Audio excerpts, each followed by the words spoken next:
안녕하십니까. 잘 지내고 계시죠? 벌써 8강입니다. 이제 마지막 강의가 되는데요. 우리가 가능하다면 우리가 다음 주에 또 한번 현장에서 또 만나보면 좋지 않을까 이런 생각도 하는데, 하나님의 자녀를 키우는 방법, AP나우에서 이야기하는 자녀 양육법에 대한 것들은 다 마무리됐는데요. 우리가 교회에서 하다 보니까 아무래도 하나님을 믿는 사람으로서, 그리스도인으로서 우리 자녀를 어떻게 양육하는 것이 옳을까 고민할 수밖에 없게 되는데요. 그런 부분에 대해서 오늘 잠깐 좀 이야기 나누면서 오늘 이 시간들 마무리했으면 좋겠다 싶습니다. 자녀의 양육에 대해서요, 먼저 가장 중요한 게 뭐냐면 꼭 하셔야 되는 게, 부모님들이 먼저 목표를 세우셔야 됩니다. 나의 자녀들을 어떤 자녀로 키울 것인가, 이게 결정되지 않으면요, 일관성 있는 부모 양육 불가능합니다. 그때마다 다르게 한다고요. 그러니까 내 자녀를 어떤 자녀로 키울 것인가 라는 것을 먼저 생각해 보셔야 돼요. 부모님들이 함께 이야기해 보셔야 되는데요. 이건 가훈과도 같은 겁니다. 가훈, 우리 가정은 이런 가정이 되겠습니다 라고 하는 것과도 마찬가지예요. 어떤 자녀로 키울 것인가에 대한 양육 목표, 우리가 먼저 생각해 봐야 되는데요. 이것을 정하기 위해 이 아래 것들도 함께 이야기하셔야 되죠. 두 번째가 뭐냐면, 부모가 가장 중요하게 생각하는 품성이 뭘까? 우리가 아까 전에 이야기했던, 우리가 지난 시간들을 통해서 이야기했던 많은 내용들이 있었는데, 과연 부모님들은 그럼 가장 중요하다 생각하는 것이 무엇일까를 고민해 보셔야 된다고요. 나는 용기 있는 자녀로 키우고 싶습니다. 그러면 용기를 불어넣기 위해 자존감을 키워줘야 되겠죠. 내 자녀는 예의 바른 자녀로 키우고 싶습니다. 그렇다면 그 예의에 대한 품성들, 작은 것들조차도 알려주셔야 돼요. 내 자녀를 어떤 자녀로 키우겠다라는 개념이 잡히지 않고 우리 부모님들이 가장 중요하게 생각하는 품성이 주어지지 않으면, 이런 자녀로 양육하겠다 그래 놓고는요, 그 품성 때문에 다르게 윽박지르고 있다고요. 그건 안 됩니다. 세 번째는요, 어떤 양육 방식으로 양육을 받았는가라는 겁니다. 누가요? 부모님들이요. 부모님들이, 아버지가 어머니가 가정에서 어떤 방식으로 양육받았는지에 따라서 나도 모르게 그 방법이 나가게 돼요. 우리는 모두가 가장 좋은 이상적인 방법을 꿈꾸거든요. 그런데 나는 전재형 부모님에 되게 잘한 겁니다. 그러면요, 끊임없이 윽박지를 수밖에 없습니다. 조금만 흥분하고 나면 당연히 전재형 부모님께 배워왔던 기질을 그대로 표출해낸다고요. 어쩔 수 없는 거예요. 우리가 경험한 세상은 그게 다거든요. 그렇기 때문에 부모님들이 어떤 양육 방식을 받았는가라는 것을 먼저 함께 의논해 보시고 나눠 보시고요. 우리가 어떤 방식으로 자녀를 양육하실까를 고민해 보셔야 돼요. 전재형 잘못된 게 아닙니다. 자유방임령 잘못된 게 아닙니다. 민주적인 것이 가장 좋은 것이다, 이것도 아닙니다. 셋 다요, 사랑하기 때문에 하는 겁니다. 사랑하기 때문에 그 일을 하는데, 그럼 그 사랑이 그 사랑에 합당한 결과물을 만들어낼 수 있는가를 고민하는 게 부모 양육 방식이라고요. 이게 좋고 이게 나쁜 것이 아니기 때문에 우리는 부모님들이 어떤 양육 방식을 가지고 성장해 왔는지를 함께 나누면서 조율해 가는 과정들이, 그래야만 내가 나를 알고 아내를 이해하고 남편을 이해하고 함께 일관된 방향을 유지하게 될 수 있는 겁니다. 꼭 한번 이야기해 보시기 바랍니다. 네 번째는요, 자녀의 자유를 어디까지 허용할 수 있는가 문제예요. 통금 시간에 대한 것들 이야기할 때 부모님들이 상반된 의견 이야기할 수 있습니다. 아들과 딸에 대해서 구분된 의견 나타낼 수 있습니다. 자유는요, 자기들이 경험했던, 부모님들이 경험했던 삶의 방식에서 결정지어진 거기 때문에 내가 그랬으니까 너도 그래야지라고 생각하기 때문에요, 대화할 대상입니다. 함께 의논해 보시고요, 함께 이야기해 보신 다음에 반드시 기억해야 되는 것, 나는 어떤 자녀로 키우기 위한 것인가?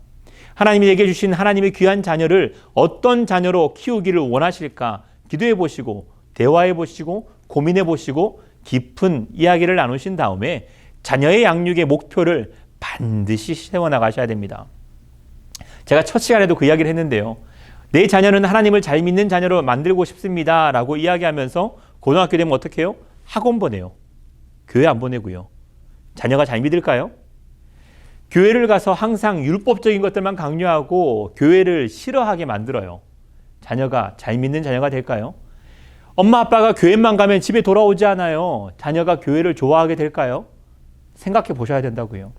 내가 자녀를 어떤 식으로 양육할 건지를 결정하면 우리의 행동의 방식들도 변화되어져야 됩니다. 그것이 우리가 꿈꾸는 하나님의 자녀를 양육하는 방식이 될 겁니다.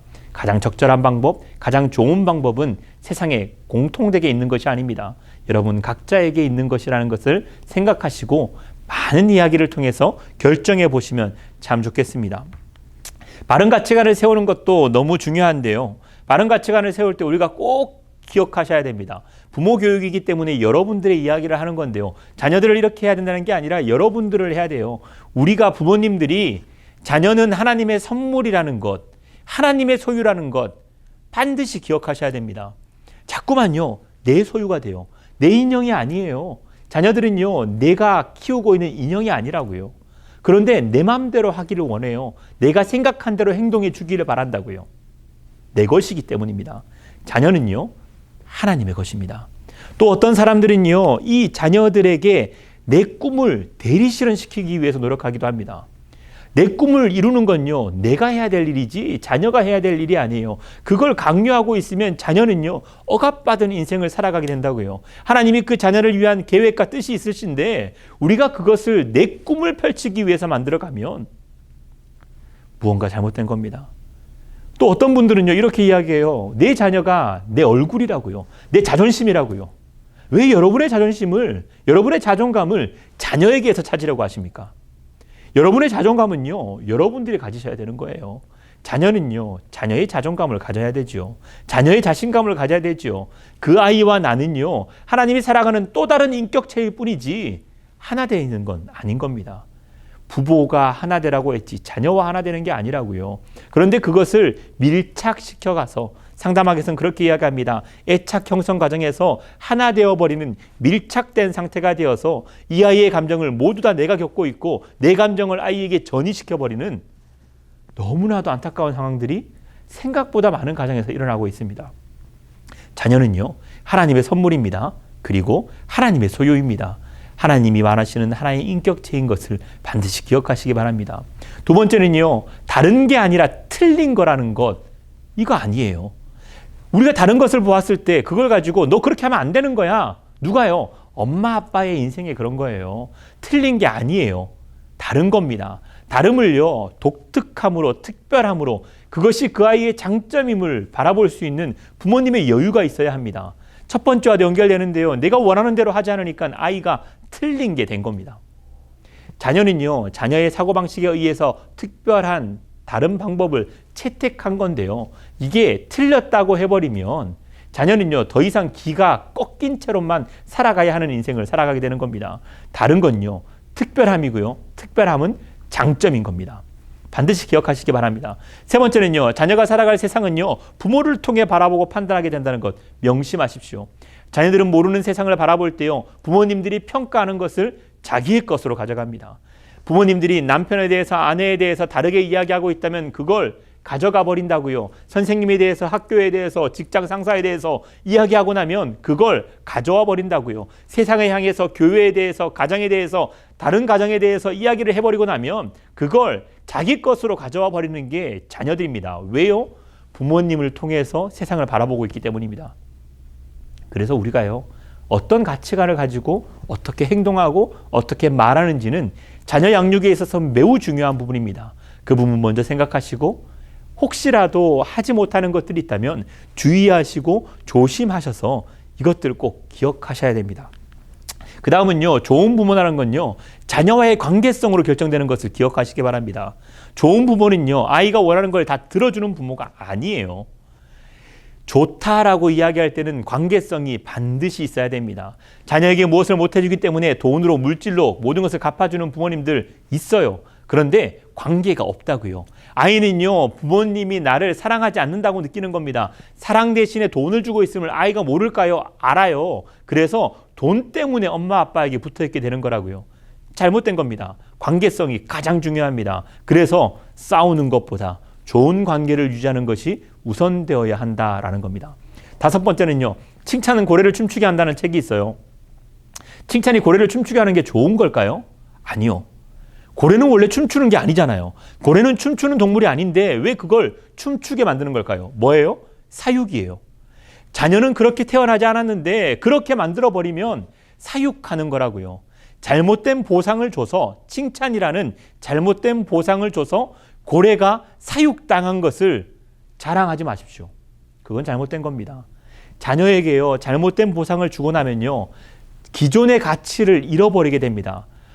기존의 가치를 잃어버린다는 건 너무 끔찍한 일인데요. 춤을 추면 즐거워요. 기분이 좋아져요. 춤을 통해서 얻어야 되는 기쁨이 있는데, 고래는 지금 춤을 통해 얻게 되는 그 기쁨이 아니라 칭찬을 갈망하게 됩니다. 자녀가요, 잘못된 보상을 자꾸 받는 것이 주의돼야 될 문제인 것은 그 잘못된 보상을 위해서 이걸 하고 있는 것이 된다는 거예요. 공부를 열심히 해서 학업의 성취에 대해서 기쁨을 누려야 되는데, 이 아이들이 어머니 아버지의 칭찬 때문에 공부하고 있게 되면 공부를 통해 얻게 될 기쁨들을 잃어버리게 된다고요. 이건 사육입니다. 그래서 잘못된 보상, 논리적인 결과가 주어지지 않는 보상들에 대해서 주의하라고 수도 없이 이야기하고 있는 겁니다. 6번째는요, 성공과 실패로 나누지 마십시오. 너 성공했어, 실패했어, 잘했어, 잘못했어와 똑같은 겁니다. 결과 중심의 삶을 살아가는 것이 아니에요. 성장과 과정이라는 양육을 선택하셔야 됩니다. 아이는요, 성장되어지고 그 과정들을 겪고 있는 겁니다. 아이들이 성공했는지를 보면 결과만을 보게 되지만요, 여러 과정들을 통해서 점점 더 발전하고 있는 것을 칭찬하고 격려하는, 바로 그 격려를 통해서 아이들은 성장하게 되고요. 누구나 조금 더 성장한 성공한 인생을 살아가게 됩니다. 그런데 부모님이요, 실패야 라고 해버리면 낙오자가 되어서 루저로 이 땅을 살아가게 됩니다. 너무 위험한 겁니다. 그래서 성공과 실패가 아니라 그 일에 대해서 성공하고 실패한 것을 따지기보다 성장한 것에 대해서 칭찬하시고 과정에 대해서 격려하시면서 양육하셔야 된다는 것. 그래서 양육의 원칙은 뭐예요? 지난번에도 이야기했죠? 격려하시고요. 격려하셔야 됩니다. 아가벤크법 이야기했습니다. 가장 세밀한 부분으로, 작은 부분으로 이야기해서 격려하시고 또 격려하면서 자녀들을 양육해야 된다는 것. 작정하시고 오늘은 100번 격려해야지 작정하셔야 된다고요.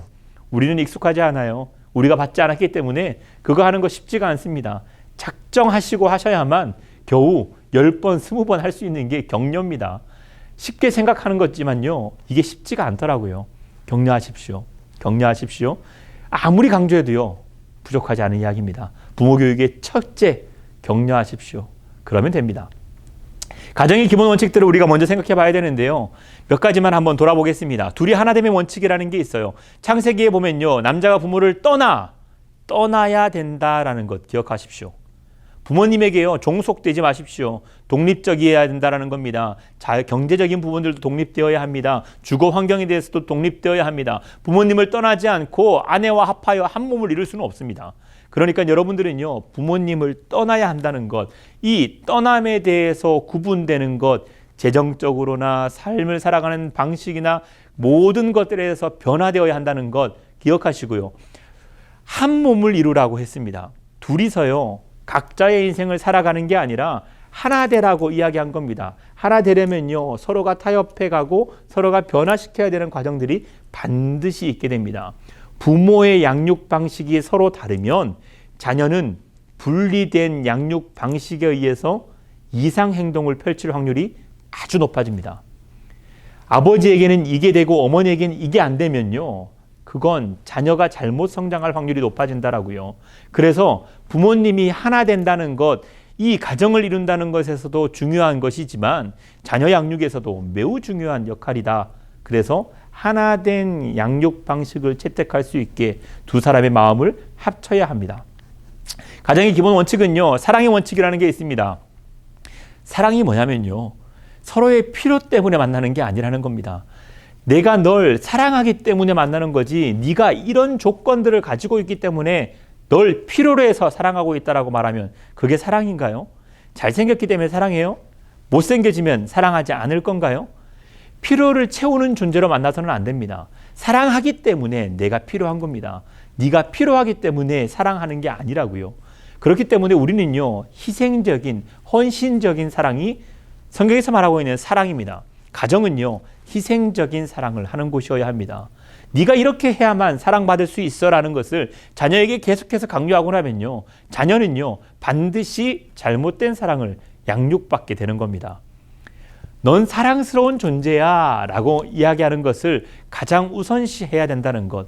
필요를 채우는 존재로 사랑하는 것이 아니라 사랑하기 때문에 내가 필요해, 넌 내 옆에 있었으면 좋겠어라고 이야기할 수 있는 그 사랑의 법칙, 그것이요 가정 안에는 꼭 있어야 합니다. 세 번째는 감사의 원칙인데요. 성역할이 존재하지 않습니다. 생각해 보십시오. 남자와 여자가 둘이 결혼했습니다. 혼자 살았으면요 다 해야 돼요. 반찬을 준비하고요, 밥을 먹고요, 설거지하고요, 음식물 쓰레기 버리는 거 다 해야 돼요. 내가 혼자 살았으면요. 결혼했습니다. 그런데 갑자기 성역할이 생긴 거예요. 아내가 밥을 준비하고요, 남자가 설거지하고 음식물 쓰레기를 버립니다. 역할을 구분해 버렸습니다. 혼자 살면 다 해야 될 일인데요. 상대방이 나를 도와주기 때문에 감사해야 되는데 정작 내 일과 너의 일로 구분하고 나니까 뭐가 돼요? 네 일을 하지 않아서는 내가 더 힘들다라고 이야기하게 된다고요. 내가 그걸 도와줄게? 이렇게 표현하는 겁니다. 뭘 도와줍니까? 혼자 살면 내가 다 해야 될 일인데. 우리는 서로 도와주기 위해서 만난 게 아니라요. 우리는 내 할 일을 도와주고 있는 상대방, 함께 해주고 있는 상대방에게 감사하기 위해 만난 겁니다. 하나 된다라는 건 그런 겁니다. 네 일과 내 일을 구분하고 성 역할을 구분하고 부모님과 자녀의 일을 구분해내는 것이 아니라, 그것이 가정의 규칙이 되어서는 아니라 서로가 서로에게 함께 할 수 있음에 감사할 수 있는 것. 이 감사의 원칙이 가정에는 가장 기본이 되어야 한다는 것 꼭 기억해 주셨으면 참 좋겠습니다. 가정 규칙이 필요한데요. 가정을 양육하면서 영위하면서 우리 가정이 살아갈 때는 이런 양육 방식과 이런 생활 방식을 가지고 있다라는 것을 자녀들이 인지하고 학습할 수 있도록 반복적인 패턴을 가지고 나아가야만 합니다. 그래서 규칙인 겁니다. 이럴 때는 그렇고, 엄마가 그럴 때는 그렇고, 아빠가 그럴 때는 그렇지만 네가 그럴 때는 안 돼. 일관되지 않아요. 이렇게 하면요 자녀 양육은 안 됩니다. 그러니까 동일한 조건 하에서 동일한 원칙을 가지고 살아가는 가정 규칙이 필요하다라는 겁니다. 물론 그 규칙대로 살 수 없을 때가 있을 겁니다. 반드시 있을 겁니다. 그럴 때는 어떻게 해야 돼요? 부모님이 문제를 소유했다면 자녀에게 의견을 제시할 수 있도록 기회를, 선택권을 줘야 하고요.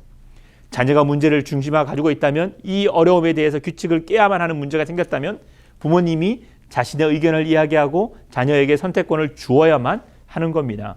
가정규칙이요, 자녀들을 양육할 때 일관성 방식으로 생활하기 위한 가장 기본적인 것임이 있어야 된다는 것. 가족회의를 통해서 변화시켜 가더라도 이것을 꼭 만들어 가실 필요가 있다라는 것 기억하시면 좋겠습니다. 성경이 말하는 가정에서 아내의 역할은요, 에베소서 5장 22절과 23절 말씀에서 나오는데요.